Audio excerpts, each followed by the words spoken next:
पौराणिक काल में जब भी कोई वनवास जाता था तो उसके सामने दो ही मुख्य समस्या होती थी।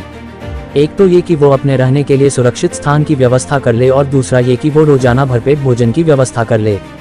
पांडवों ने काफी साल वनवास में गुजारे हैं और ऐसे में उनके सामने रोज भोजन की व्यवस्था करने की बड़ी समस्या थी। तो उनकी ये समस्या कैसे सुलझी, चलिए जानते हैं। पांडव जब जंगल में वनवास में थे तो उस समय न सिर्फ उनका परिवार काफी बड़ा था बल्कि उनकी कुटिया में रोजाना कई साधु संत भी आ जाते थे। उन्हें रोजाना अपना पेट भरने के साथ साथ उन साधु संतों का भी आदर सत्कार करना पड़ता था।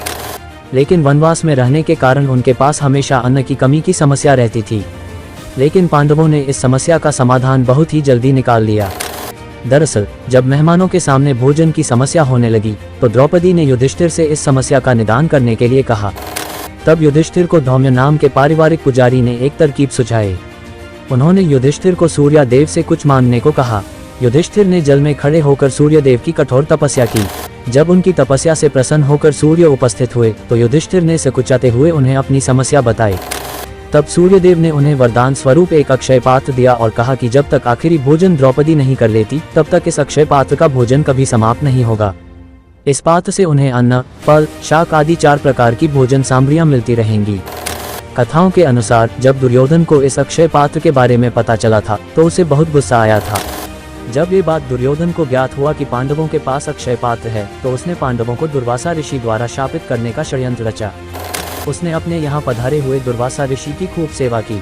जब उन्होंने दुर्योधन से प्रसन्न होकर उसे कुछ मांगने को कहा तब उसने उनसे युधिष्ठिर के यहाँ पधारने को कहा। जब दुर्वासा ऋषि ने पांडवों के पास जाकर भोजन करने का विचार किया तो अक्षय पात्र का आखिरी भोजन द्रौपदी ने कर लिया था। उन्होंने संदेश भिजवाया कि स्नान करने के बाद वो अपने शिष्यों समेत दुर्योधन के आश्रम आ रहे हैं। अब चूंकि द्रौपदी ने भोजन कर लिया था तो अक्षय पात्र में अब और अधिक भोजन उस दिन नहीं आ सकता था। तब दुर्वासा ऋषि के श्राप के डर के मारे द्रौपदी ने कृष्ण से मदद मांगी। कृष्ण आए और उन्होंने द्रौपदी से अक्षय पात्र लाने के लिए कहा। उसमें एक चावल का दाना बचा हुआ था जिसे श्री कृष्ण ने खा लिया। उनके उस दाना को खाते ही दुर्वासा ऋषि और उनके को भी पेट भरा हुआ महसूस होने लगा और वो युधिष्ठिर के आश्रम आए ही नहीं। वनवास के बाद क्या हुआ अक्षय पात्र का? जब पांडवों ने अपने 13 वर्ष के वनवास को पूरा किया तो वो उस अक्षय पात्र समेत महल में आ गए, लेकिन अब उन्हें उसकी जरूरत नहीं थी।